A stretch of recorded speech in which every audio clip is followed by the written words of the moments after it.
Ama ngixoxela into ebhlungu elimaza abantu. Musa ukumosha isikhathi sengane yabantu. Uzofuna ukungena naye ebudlelwaneni kanti awukho willing to heal. Ayikho into enzima njengokuthandana nomuntu who is not willing to heal. Ama ngixoxela indaba. Umngane wami uCofi izolo ushiswe istove.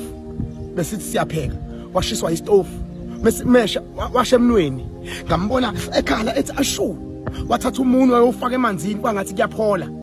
Kanti akupholile. Wawukhipha. Sengihamba isikhathi wathi buka sicelo sengivulelwe into emnyama la emnweni. Iyavuvukala lento imili ipapamuza. Ngathi mina ayikuzophela ubuhlungu. Wangenza lutho wangafaka plaster ngoba bekushisa. Into eyenzekile kulokulimala bekulimele njengoba umunwe sewumile nepapamuza. Kuthe ama sekhwalala sekuho 7 ntambama ngamcela ukuthi ngicela ulayite ugesi. Uthe uma efika kwisitshi yagesi kanti uzociphiza ngalomunwe olimele. Ngimuze seshaya udonga lapha kwilight. Ngithini kwenze njani ndaba? Uthi sengilinyazwe ilights la kwaze kwaqhuma ngisho ubovu la kwilokhuzana kumunwe la ngilimele khona. Ngithi pha mina ilight yenzeni iswitch yagesi. Uthi yona engilimazile akithi kuba ngiyithintanga ngaba ngilimalanga. Kanti mina ulinyazanga iswitch kagesi Cofi. Ulinyazwe istove. Iswitch ibe nebhadi ukuthi umuvele kuyona sewulimele. To a point ukuthi noma sekukhanya uthema uyithinta kwakhanya la ukhona.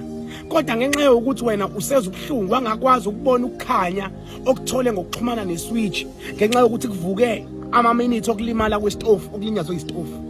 Ngiyapi ngale nkulumo? Baningi abantu abalinyazwa ama ex wabo bangahlala phansi badila nepain. Bafuna ukumuvona bebahlabakisa ama ex kanti kuzovuka ukulimala kwe-ex yakho sekuvuka kwipartner yakhe entsha. Uyithola sewuthi sewuxaka ipartner sekusuffocate ipartner sekusafarish ipartner ngokulimala okulimale kwi-ex.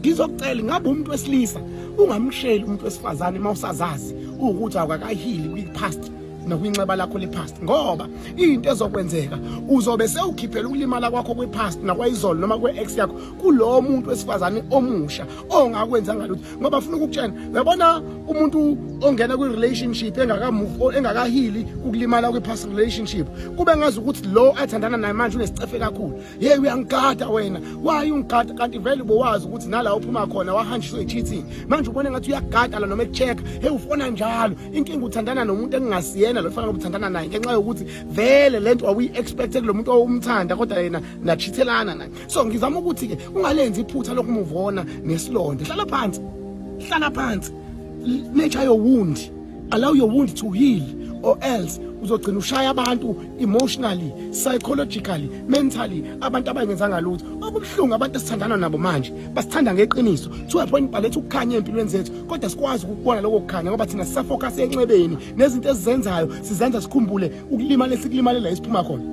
So ngizothi kahle ungalenzi iphutha lokuyomosha isikhathi sengane yabantu uyitshena ukuthi uyayithanda kanti uyazi ukuthi uyableeding. Ungalenzi iphutha lokuqoma umfana wabantu eza ngoba ekuthanda kanti wena uzomqhathanisa nomuntu okulimazile.